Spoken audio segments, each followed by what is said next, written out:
Fair listeners, welcome to Rewatch Party, where we lay our scene.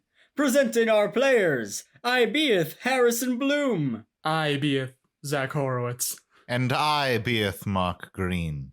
Stay till the end to see my greatest fact about sea turtles ever created. Yeah, we're By trying. me. We're trying something new. We're announcing. Yes. Yeah, Harrison's got like this fucking amazing fact about sea turtles, but if you want to hear it, you gotta listen to the podcast all the way through because we're not saying it now.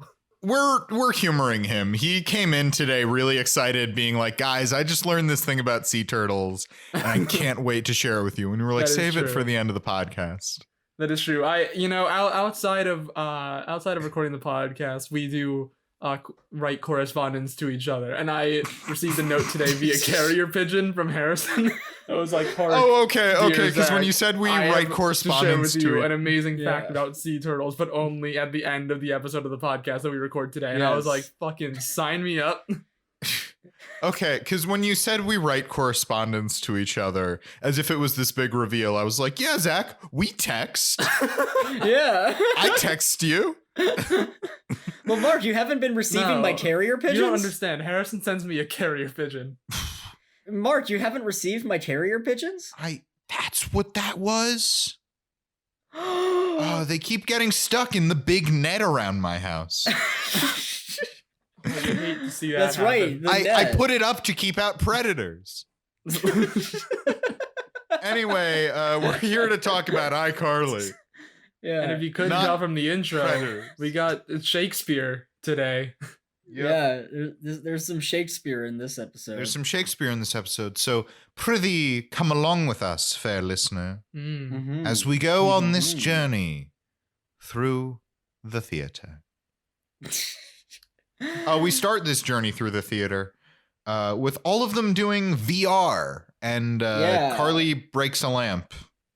Yep, that's about all that has to do with that opening joke. Yeah, it's striking me how much that doesn't have to do with anything. I always make a note. I kind of forgot about that until you just brought it up, and I was like, oh yeah, that is how this episode starts. Why did it start like that?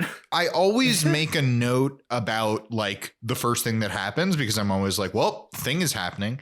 And often it doesn't have much to do with anything. It's like they're playing Pictionary, but you know, Carly draws a sad face and they're like, why are you sad? Usually it leads into something that's unrelated. I mean, usually there's like a really weird thing at the start of the episode, like, oh, they're playing Pictionary, or there's a horse in the living room. Oh, that's the number of times. It's such a cliche in sitcoms for there to be a horse in the living room. I know. The horse in the living room trope needs to die. Too many horses have been used to violate labor laws. The horse in the living room needs to die. It would make it the best. And you know why? Because you can't beat a dead horse. Yeah. Well, that's bad news, Mark, because I sent a carrier horse to your house specifically to sit in your living room. Oh my god, I have to go check the net. Check the nets. Oh no. That horse is not a predator. Okay, the horse was tangled in the net, but we got him out. Oh, All good. All right. He's a very friendly horse. He seems like a friendly horse. Actually, it does lead into the rest of the episode in a really weird way because they stop playing VR and Spencer says to Freddie, you gotta try this thing. You can go to space without even talking about Elon Musk. Sorry, talking to Elon Musk. Anyway, there's an Elon Musk joke. Yeah. And Freddie goes, I'm not in the mood to play VR because Millicent is going to stay with her mother for a while. I believe the wording that he uses, because I'm remembering right now and it's wonderful, is, and I quote, I'm too sad for space, which is a pretty great line. Like, I want that. Yeah. Like, I'm gonna tweet that shit when I'm depressed. I'm gonna be like, I'm too sad for space. I'm gonna tattoo it onto my body. Ooh, well, that's some real dedication you got there. I was just gonna tweet it and just forget about it, and that'll be like one of those things where like 100 years in the future they'll look at my Twitter account and be like, what did he mean by I'm too sad for space? Zach, I'm not gonna let you tweet it and forget about it because I'm gonna get a tattoo of your tweet It's going to say, I'm too sad for space, iCarly, I will Zach send out Horowitz. this tweet right now for real. Do it. I really want you to do I'll it. fucking do it. But yeah, don't we all just feel that way sometimes? Yeah, being too sad for space is a real dilemma. You're too sad for space and you're like, I gotta get a tattoo on my body. I'm showing them. I actually sent out the tweet. He did it. He did it, fair listeners. Yep. I'm proud of you. But anyway, we find out he's sad because Millicent is going away for the week or weekend, I forget. It's for her mother. Yeah, yeah. Visitation rights, whatever. Yeah, her mother is coming to town. She's a marine biologist, and she's been studying sea turtles. It's a real coincidence you had a fact about sea turtles. Yeah, I know, right? It's almost like we planned this. It's almost that, this but sea we turtle didn't. fact is completely organic, guys. Yeah. And it's so good. You just have to wait and see at the end, because it really needs to be heard to be believed. It's a real doozy. I haven't heard it, but that's what I've heard from Harrison. If he sent a whole carrier pigeon about it. I haven't heard it, but I trust my good friend Harrison. So if he says it's a doozy, I trust that it's a doozy. Anyway, she's coming to town, and Millicent is playing Juliet in the Shakespeare tribute anthology play that her thespian class is doing. Yeah. Woohoo! I always hate those kinds of anthologies, but they are doing one. Yep. Hooray. It occurs to me they could have just been doing Romeo and Juliet. Yeah. They built an elaborate set for the balcony. And they don't show any other sets. Yeah, we could have just cut later into the play. We'll get there. But it seems to me like they did it as this anthology whatever, just so they could start right away with Romeo and Juliet, which is the one that Millicent is in. But you can just do that anyway. You're a TV show. Yeah. You can cut to whenever you want. You could cut to prehistoric times. It would be weird. True. I don't know why you would do that in iCarly. Well, because then you can cut to the future where everything is chrome. Everything is chrome in the future. Chrome is very in the future. Yes. Yeah. It's chic. It's fleek, as the kids say. But guys, Carly hates Gwen. Yeah. Freddie's ex-wife / Millicent's mother. She just hates her. But unfortunately for Carly, Gwen comes in and she smells like sea turtle afterbirth. Which is just a fun thing to think about. Fresh off the boat. Yeah. It's just a fun fresh joke. Off the boat. Yeah, it's fun. Yeah. Sea turtle afterbirth. Just a fun little thing for you and me to think about. Yeah. I wonder what a sea turtle afterbirth looks like. Harrison, I was not wondering that. I don't want to think about you, sea turtle Harrison Bloom, sea turtle expert, don't know what the sea turtle afterbirth is like? Right. I'm so sorry. I forgot that Harrison just loves sea turtles. What so are you, much. Of Harrison? course Some he'd be kind of interested in fraud? their afterbirth. Shut up, Zach. I haven't gotten to that part in my book yet. I bet you don't even The have sea a turtle real afterbirths. sea turtle fact. I bet it's something like, oh, sea turtles can hold their breath for 5 hours. Shut up, Zach. You don't know anything about sea turtles. Well, damn, you got me there. But she smells like sea turtle afterbirth. Just a fun little thing to think about. Yeah. Because a pipe burst in her apartment. Oh no, where is she going to stay? Maybe with Freddie, is what he proposes. Yeah. Freddie proposes it. And, yeah. He's gonna sleep on an air mattress. There's not a lot to say in this opening episode. No, you don't have to. We're getting past it. Don't have to dwell on anything. I know. No one's mandating it. Freddie suggests she should stay with him, and then guys, we get the bombshell of the opening, which is that, guys, you know how I told you that Carly hates Gwen? Yeah, because they do. She hates does Gwen. hate Gwen. Mm-hmm. But then they go outside and plot twist, Carly loves Gwen. Oh my They're god, a plot Whoa! twist. I did not see that coming. They're like best friends. Holy shit. They're so happy together as friends. They hug each other. It's so mind-blowing. Yep. Yeah. Yep. Okay. That's it. Yep. Anyway, there is no button to the opening scene. They just kind of hug, and then we go to the title, which that's the real bothered problem me. with that opening. There's just a lack of comedy, I guess. I don't know. Oh, yeah. It's like, okay, I guess we're done now. Honestly, I don't think there's anything. So it's not a very funny opening in general. I think we're making the opening to this episode out to be worse than it really is. Okay. Because I think we're just trying to force things to talk about when we don't really have to. Okay. I'm recounting the things that happened. I think it's fine. But no, there is no button to the scene. It just sort of ends, which is not what's supposed to happen in a sitcom. There should be some little joke. Tyler suggested something about like they hug because they're such good friends, and Carly's like, gee, you really do need that shower, which isn't like a sophisticated or great joke, but to Tyler's credit, it's much better than what they have, which the is fact nothing. that Tyler came up with that in like 2 seconds and it was better than what the actual episode was. Yeah. Yeah. Anyway, next scene. Guys, Millicent gets some bad news. Her costume designer dropped out. If only she knew someone who was really pretty and good at costumes, she says to Harper. Oh, like Spencer.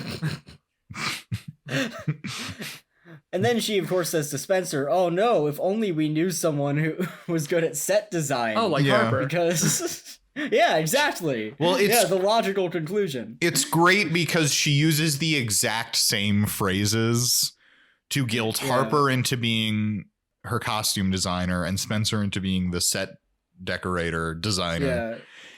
It's great. Last episode, it's just when it started, I kind of love Millicent now. Yeah, she's great. Millicent's I love great. that in this scene, like, even though she's using the same phrases, she just knows that Spencer and Harper are too stupid to see through the fact that it's obviously a ploy to get them to work for her. Yep. It's so Millicent good. kind of went from like really annoying in the first couple episodes to now she's just kind of evil, but in a fun way. Which I think we talked about this last episode. We maybe did, but I think what it is that she went from being mean to being evil. At the beginning of the show, the whole thing was she was just really mean to all of the other characters, which isn't very fun to watch.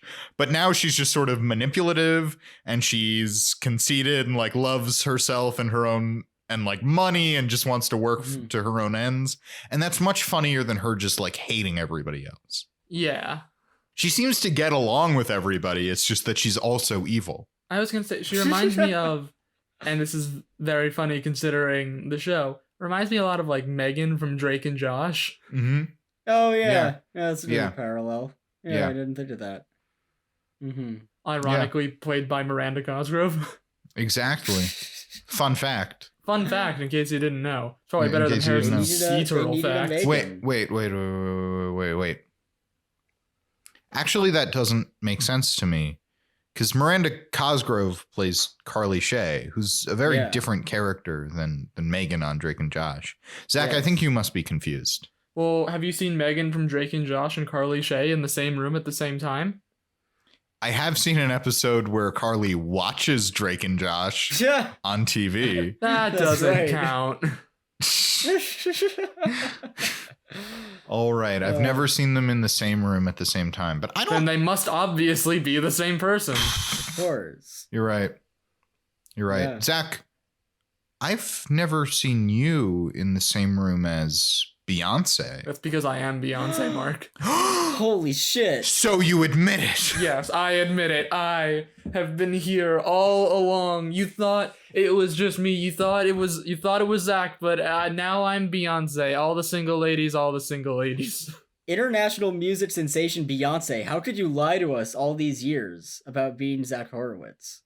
I don't know. Well, that answer's good enough for me.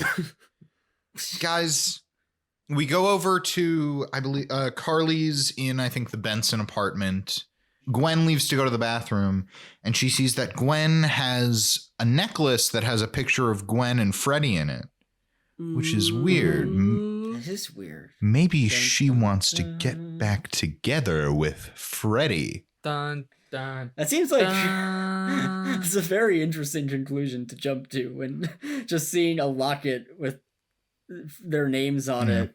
Like I get it, but like I'm just trying to imagine. I want to get back with my ex-husband. I'm going to wear this locket now. I understand that, but also it's like if you found out that someone was wearing a necklace with them and their ex-husband's name on it, I don't know what other conclusion you're supposed to come to. Yeah, true. Yeah, you're right.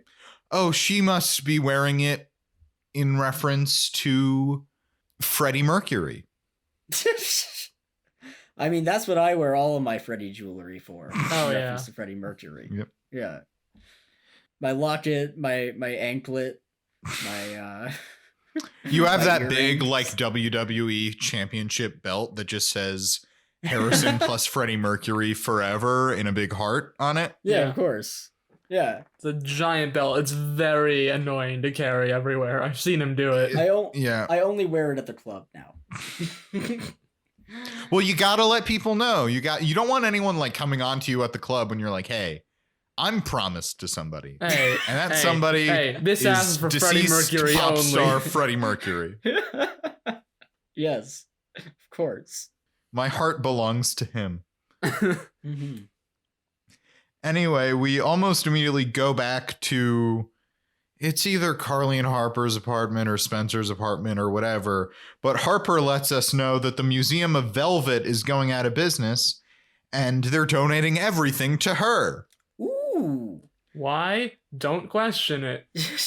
That it really made me want a like drawn out, like I wanted us to go to the play later and just literally everything is made out of velvet. Yeah, that would have been hilarious. Yeah. That seemed like... Yeah. Instead, like, they're just sort of the outfits costumes. later. They do have velvet, Yeah. but they're not like overwhelmingly velvety. I wanted them to be overwhelmingly velvety. That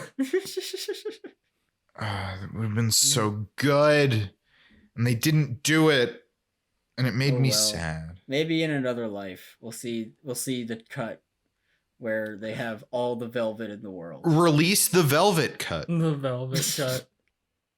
Everybody go online and bully Warner Brothers, who I don't think made this show. Bully Warner Brothers to buy the rights to the show. Into buying the rights to the show. Specifically so they can make the velvet cut. Yeah. It'll be 4 hours long. And they'll say that it was just re-edited footage. Yep. But most of it is from reshoots after the announcement that it's coming out. Yes, of course. And everyone's wearing velvet. Everyone's wearing velvet. As long as they don't sing Leonard Cohen's Hallelujah, I'm fine. What? Do you have a problem with Leonard Cohen's Hallelujah? I have a problem with people misusing Leonard Cohen's Hallelujah. I love Leonard Cohen's Hallelujah. Spencer wants to make all of the sets out of marble and sandstone. Mm-hmm. Again, why? Don't mention it. Marble and sandstone's a logical way to go. It's not very easy. Yeah, it's not. It doesn't seem like given. I mean, they don't say a time frame, but I'd imagine given the time frame, it's probably not great. It's probably not ideal to go with a bunch of marble and sandstone sets. But that's what makes Spencer a true artist. But that's just showbiz, baby. Spencer is willing to take risks. Stupid risks that aren't going to pay off. Yeah. That's what they call bravery. I'm surprised that the set doesn't catch on fire when we actually see the show. I know, I was going to say, That's everything's true. going to catch on fire. Also, it would have been very easy to do it because, spoilers, later we find out that Spencer couldn't get his hands on enough sandstone. So instead, he makes the set out of toast. You do. Yeah, that just seems as one painful. does when you can't find As one sandstone does. and marble. And as we all know, theater lights get very hot. That toast could have caught on fire. It would have been That's so true. easy. That set could become very toasty. Yep. You guys are going to be blown away later by my sea turtle fact. I'm looking forward to it. I'm very much looking forward to your season. Anyway, Freddie talks to Harper and Spencer, and he says, there's this one thing about Gwen that I've really missed, and it's her enchiladas. And no, that isn't a euphemism. Yeah, he just starts talking about how much he wants to eat these great enchiladas she used to make. Yeah. And he's too afraid to ask her to make them. Meanwhile, Millicent walks in to overhear only parts of this conversation. So she's overhearing the parts where Freddy's like, I just want to recreate that magic, but I'm afraid I don't want to put any pressure on her. I mean, I've hinted at it before, but she's just said, it's going to be too complicated. It'll be too much. Yeah. So Millicent thinks her parents are getting back together. Hooray. Yeah. Yay. But instead it's about enchiladas. Yeah. Which never comes one back does. into play. He just wants to note in this one scene that he's really into her enchiladas. Yep. But Millicent asks Carly if she knows if Gwen misses Freddy, because Millicent, of course, knows that Gwen and Carly are friends. I liked that a lot. That was great. Yeah. And Carly tells her about the locket, and Millicent wants Carly's help in manipulating the two of them together, as one does. That's just kind of what a lot of this episode is just, and they do this, as one does. Yep. You make sets out of toast. You talk to your friends about how much you miss your ex-wife's enchiladas. I do that all the time. Yeah. In a very, very sincere voice. He's not going like, oh, you know what? She used to make these great enchiladas, and I really wish she'd make them again. He really is like, there's one thing I really miss about my relationship with Gwen, and it's her enchiladas. And it's heartbreaking. Yeah. It's so sad. If only they could communicate their needs for enchiladas in their lives again. If only. But instead of enchiladas, Carly makes Ethiopian food for the two of them to recreate their first date. Mm-hmm. And in order to make sure that the two of them can be alone, she invites Millicent and Mrs. Benson over for a sleepover. Oh boy, it's a girls' night. Girls' night. Girls' night. Mrs. Benson is psyched for the sleepover. She says she's never been invited to one, which surprises me. Yeah. I mean, Mrs. Benson is the life of the party, as we all know. She's such a good, approachable person who's fun to hang out with. Yeah. She wouldn't be an absolute nightmare in real life. Would probably be contacted by child services. God. By the way, she has brought a custom puzzle of Freddy doing a puzzle. As one does. As one does. And based on the box art, I think she ordered it from the same site that I ordered a custom puzzle of my dog that I gave to my mom. That's so adorable. Yeah, I think they just straight up got a puzzle from that website because the box looked the same. But she gets a puzzle cut and goes to put on some gauze, as one does. Mm-hmm. And there's a hilarious joke about, good thing I brought my mini first aid kit, not the big one. And she has like a full suitcase. Again, as one does. How big do you think the full one is? Is it an entire room? Does she refer to? I imagine it's one of those things where it's like someone gets like, if someone gets like shot. And she's like, oh no, time to enter first aid mode. And she goes into like a magical girl transformation as this first aid mech attaches to her. It's a giant. What I'm saying is the big one is a giant robot. Oh, okay. It's a mech. Okay. Yeah. I thought you were saying that it's not a first aid kit at all. She just turns into a magical girl with first aid powers. No, she enters the mech, but she does it by doing a magical girl transformation. Okay. That's cool. I'd watch that show. I'd watch that anime. It's like Baymax, Right. Right, yeah.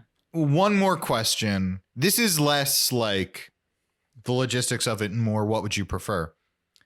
So there's a big like magical transformation and she gets into a mech. Or does she turn into a mech? Ooh. I mean, That's a good question. I feel like the mech has a psychic link with her. Yeah, I feel like the mech has like a voice of its own. Yeah. It has a voice of its own, like, hello, Mrs. Benson. No, I'm here to help you with any of your medical needs. No, I was thinking that similar to Baymax. It's also voiced by Pete Hornberger from 30 Rock. All right. But not the Baymax voice, the Pete Hornberger, which is just his normal voice. But Can I make one more suggestion for the robot's voice, and then we can move on? Mm-hmm. I think it should be voiced by Pauly Shore. Yes! Oh, you know what? You're pulling me back in.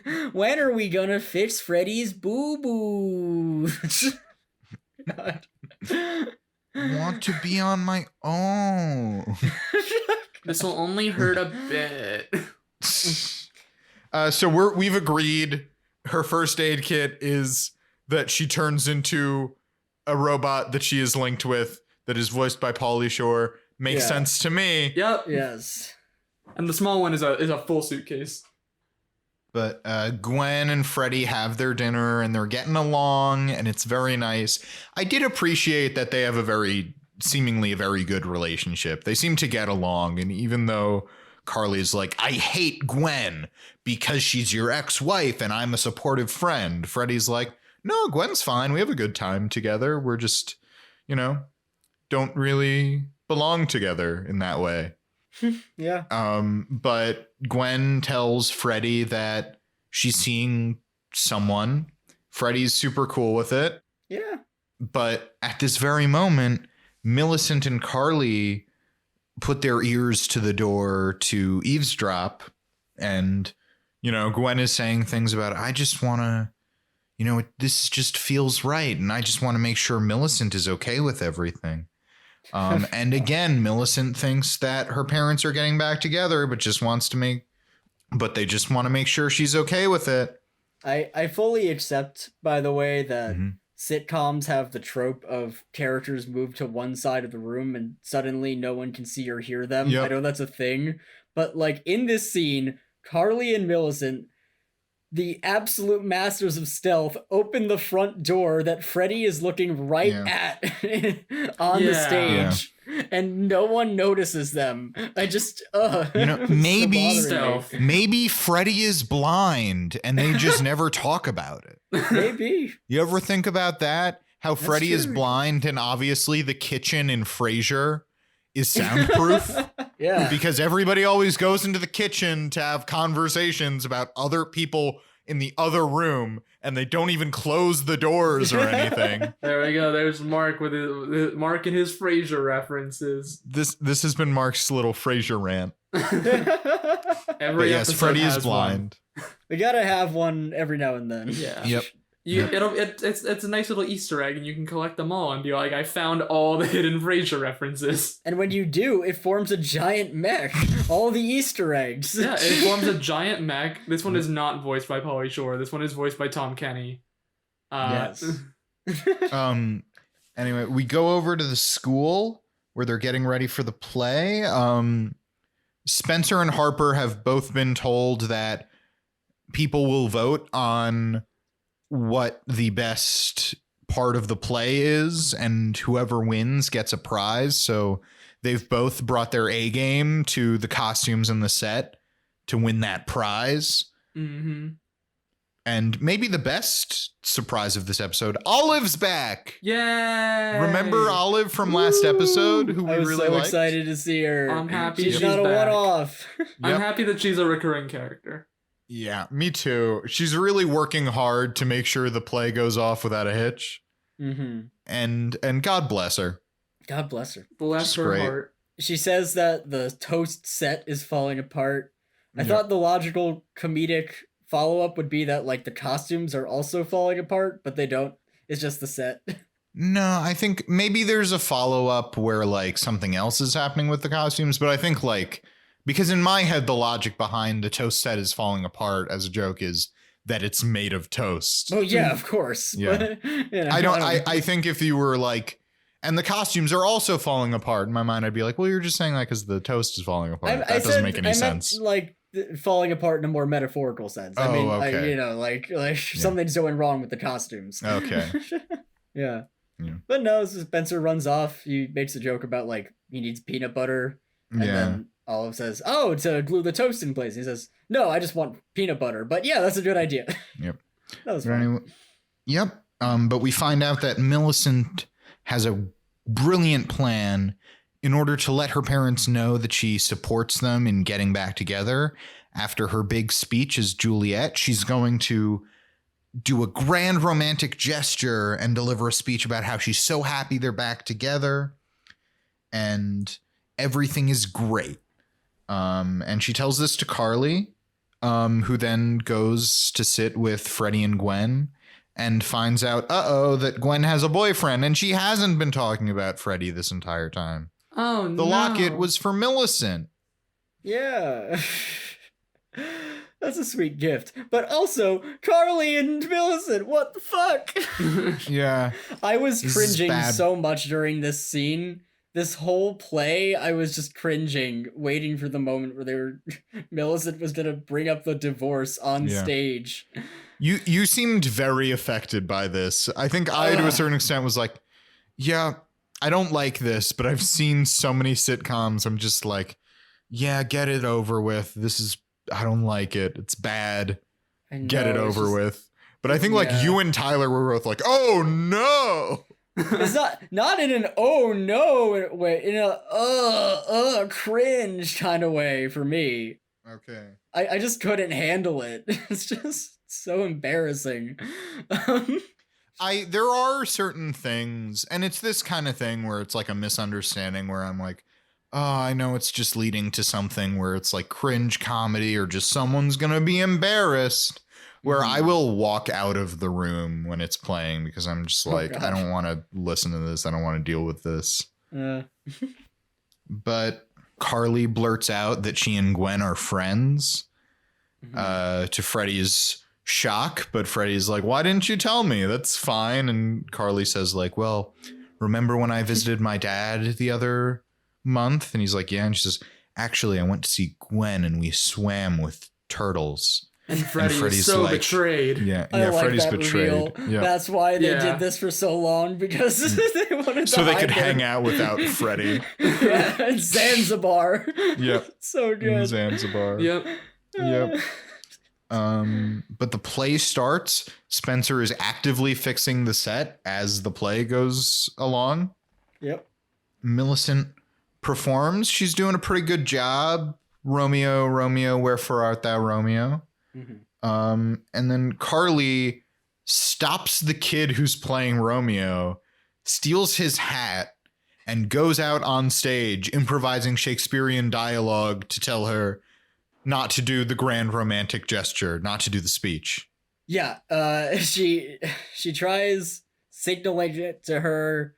Millicent kind of just ignores it. And then Carly, in her infinite wisdom, decides to pull Romeo off the stage and put on his hat and just walk out on stage to tell her in public. And then she says that Gwen and Harrison's having a breakdown. You know, as one does. She says that Gwen and Freddie aren't getting back together, even though the reason she went on stage was to avoid talking about that. Well, here's my thing with that. One, I want to point out, I'm very entertained by the fact that you're trying to recap this scene and your brain's just like melting. I just couldn't. His brain is very melty right now. Yeah. Is the sea turtle really still in there? We need to make sure we're good. Don't worry, it's written down just in case. Perfect. Here's my thing about this. I think not the dumbest part of this, but the dumb thing about Carly blurting it out, in addition to the fact that you're like, all right, fine. Yeah. Is she says to Millicent, like, you knoweth that thing you were going to do? Don't do it. And Millicent's like, what? I don't know what you're talking about. I know, right? What the Millicent? Like, I think it is weird that Carly is immediately like, well, I guess my only recourse is to just tell her that her parents aren't getting back together. But also it's like, Millicent, she's like, just tell me why you're up here and like avoid all that shit. Yeah, but you're right in that Carly was trying not to say that in front of everybody, but also Millicent just does not get it. Yeah. Yeah. She does not. Like, I think it's pretty clear what Carly's trying to tell you, and Millicent's like, Carly, I'm in a play. Yeah. I don't have the brain space to hear what you're saying to me if you're going to couch it in riddles like don't do that thing you said you were going to do. I mean, how was I what supposed does that to know, even mean? How was I supposed to know you were talking about my speech about my parents and not performing in the play? Yeah. And not the cartwheel that I was going to do in the play. Yeah, cartwheel right off the balcony. Yep. Yeah, Olympic gymnastics style routine. Yes. Yep. That's what Romeo and Juliet needed, guys. Yeah. Yeah. I just want to do like a retelling of Romeo and Juliet, but it's a modern day retelling starring Simone Biles, and it's just all gymnastics. That's very good. All the duels are gymnastics. I was going to make a joke about, you know what Romeo and Juliet needs? A gunfight. And then I remembered there is a gunfight in Baz Luhrmann's Romeo plus Juliet. Yeah. We need fewer gunfights and more gymnastics in these That's right. modern Shakespeare adaptations. We need some gymkata. Yes.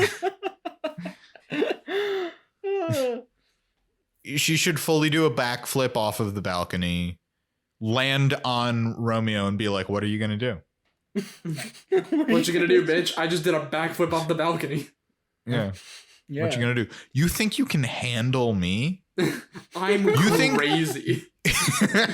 I'm crazy. I'm crazy. I just did a backflip off the balcony. You can't handle me. You think your parents and my parents can stop us from being together? I want to see them fucking try. I will jump onto their shoulders and backflip from one of them to another.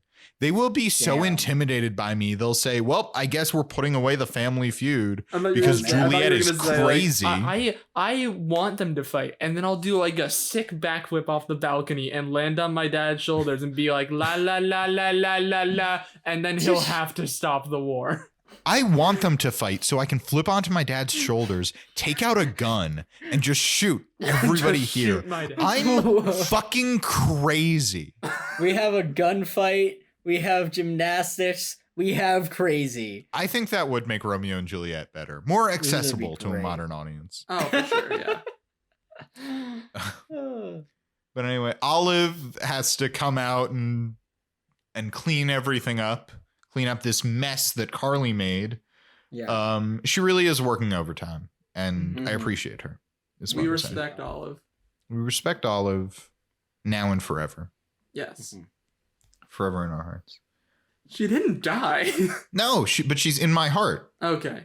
Wanted to make sure. I was like, Zach, I can say whatever I want without thinking of the context. Okay. Go on. Zach, I hope you rest in peace because it's important to me that you get a good night's sleep. Thank you. I appreciate that. Anyway, we cut to Spencer and Harper. It's after the play. No one has voted in the poll because apparently the QR code that they handed out to everybody, Spencer just linked it to the IHOP menu. As one does. One does. I did not think that was a very funny joke. I thought that was a random non sequitur that didn't really make sense. Yeah. I was like, did I miss something? Was IHOP mentioned before? No. And I think Spencer goes like, well, I'm just really hungry. And I'm like, that's not a good joke. That's dumb. It's bad. Yeah. But what I do kind of like is they're like, well, I want that prize. Millicent says it was a falcon to be friends that could be friends with my falcon, Jericho. Again, funny. I love how they brought back that Spencer has a falcon named Jericho. Yep. And Harper says something else that isn't a falcon named Jericho, so I forget what it is. It's like designer boots or something like that. Yeah, it's designer boots. Something Harper would want. No. It's Falcon versus designer boots, and they're like, wait a second. I love that they believe that the school was willing to give away either a Falcon or designer boots to whoever makes stuff for their school play. Well, to be fair, what's an elementary school going to do with a Falcon? They might as well give it away. You know what? Fair enough. Not like you think children can be falconers. And what's the elementary school gonna do with the falcon? You think children can be falconers? The falcon's just gonna pick them up and fly them away. Yeah. What are? And we'll be like, bye, children. Like, the falcon got him. Falcon's really big. Do you know how awkward it is to call in a parent and tell them that their child is no longer Jericho with the us? Falcon dragged them away. I know. Every time I get it, it's really awkward. It's really, really sad every time I have to do it. But you know what, Harrison? You have the courage to do it, and that's why I respect you. Thanks, Mark. But anyway, they go, wait a minute. Millicent told you it was this thing you want, but told me it was this thing I want.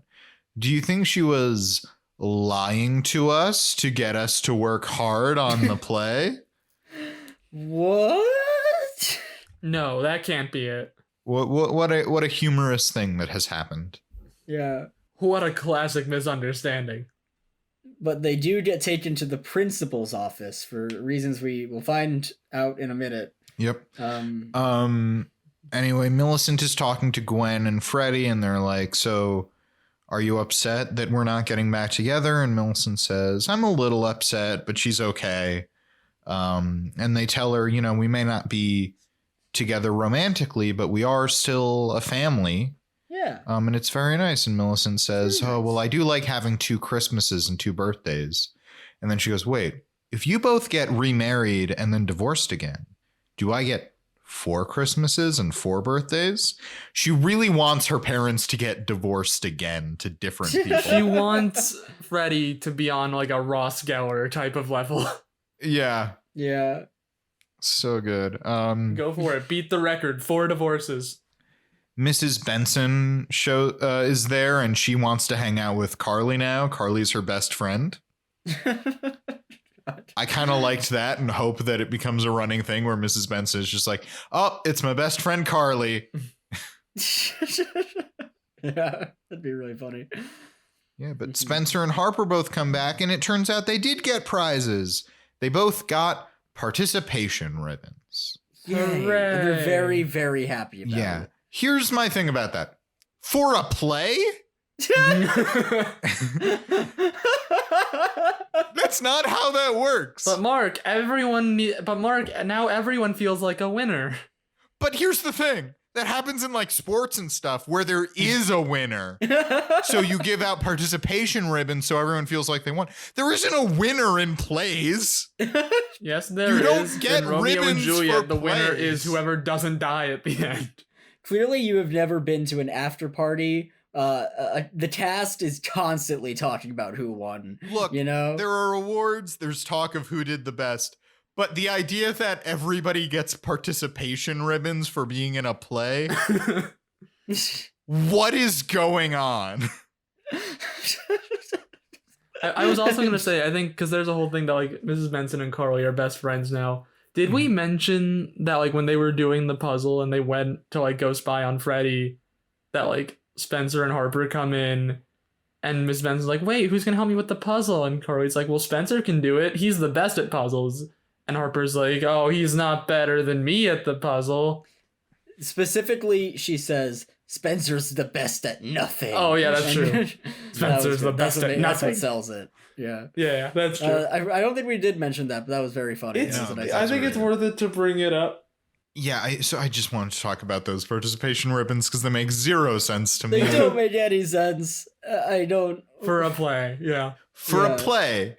You don't get participation ribbons for a play. Maybe there were no participation ribbons, but Spencer and Harper were they just wanted a prize so bad they just started begging the principal, and the principal was like, well, fine. Wait, hold on. That's not the only thing ribbons. that they won. That's not the only prize that they got. One more thing. I thought you were going to say that Millicent like went to the principal and was like, look, I promised these guys prizes. And that's better, yeah. And I think there's going to be a problem if they don't get a prize of some kind. I do not expect you to give this man a falcon. But if you could give them some participation ribbons. Yeah. But we do find out the other thing they were awarded. They were awarded they are now co-chairs of the PTA, the Parent Teacher Association, of which they are neither. Yep. And by the way, they are psyched to have been appointed co-chairs of the PTA. Oh, yeah. A fate so boring that most parents don't even care. Yeah. Well, Freddie leans into Carly and says to her, like, no one else volunteered. So really, they have been drafted to be co-chairs of the PTA. That's so funny. It's great. It's really great. The subplot is so good. It is. Spencer and Harper is the best duo in this show, I think. They're very good. And Millicent or Olive tells Carly, like, oh, now the principal wants to see you. And she's like, so I can get an award too? And they go, no, you ruined the play. Yeah. You're in trouble. And then the episode ends. And to its credit, that is more of a button than many of these episodes have, but I still don't think it was particularly strong. There's also one thing where it's like you see her walk away, and I think, unless I'm just imagining this, but Spencer and Harper do like that little, ooh, you're in trouble. Oh, I think everybody says, ooh. Yeah, like that. Yeah. Yeah, I think everybody does say that. Yeah. But yeah, that's how the episode ends. Yep. So is it sad boy time? Yeah. I think it's sad boy time. It's sad boy time. I don't think there's that much to work with this one. The only people that I can really think of off the top of my head are like Spencer and Harper. I have Freddie's mom. Freddie's mom is a good one too, actually. Well, Spencer and Harper have sort of the same case, which is that they are both manipulated by a child into doing work that they don't want to do. I will say, out of the two, I think I give Spencer the edge because one, he was promised a falcon, which is a lot less believable than like clothes, and also he builds the sets out of toast. Yeah, I was about to say, I do think Spencer has an edge because he went, I'm going to build sets out of marble and sandstone, and was like, or bread. And there's also just like a part where the best substitute. I mean, he also like works on the set mid-play and like rolls in and out. True. Very true. That is true. And also Jericho's not going to have a little friend. Does that mean Jericho should be a nominee? Jericho doesn't get a little Jericho the Falcon. Because he doesn't have any friends. Yep. But Spencer is his only friend. You know what? That seems like another reason to put him to put Jericho on? Yes. His only friend is Spencer. 100%. Mrs. Benson has never been invited to a sleepover and immediately is like, Carly, you're my best friend. Hooray. You know, I wasn't thinking about it before until you brought it up, but I think I have to vote for Mrs. Benson. Yeah. Oh, you're voting? You're deciding right now you're voting for Mrs. Benson? I think I gotta give it to Mrs. Benson. I'm voting for Spencer. I think between building a set out of bread, being manipulated by a child, being forced into being co-chair of the PTA, fixing the set while the play is going. Not even Mrs. Benson wanted to be the chair of the PTA. That's right. I'm thinking with Mark on this one. I think I'm going Spencer here. That's fair, honestly. I'm fine with that. Even though I nominated Freddie's mom, I think I'm going Spencer. He's just so sad. He has that little edge over Harper. He's our favorite man. He's great. I love Spencer. Yep. Yeah. How can you not love a man who built a set out of bread? He's the best.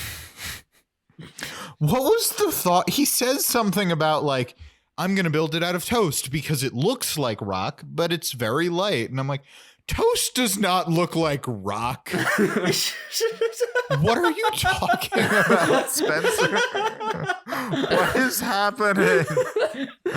That's not what rock How did or this toast episode are. break us? I don't know. This episode is just weird. Oh, God.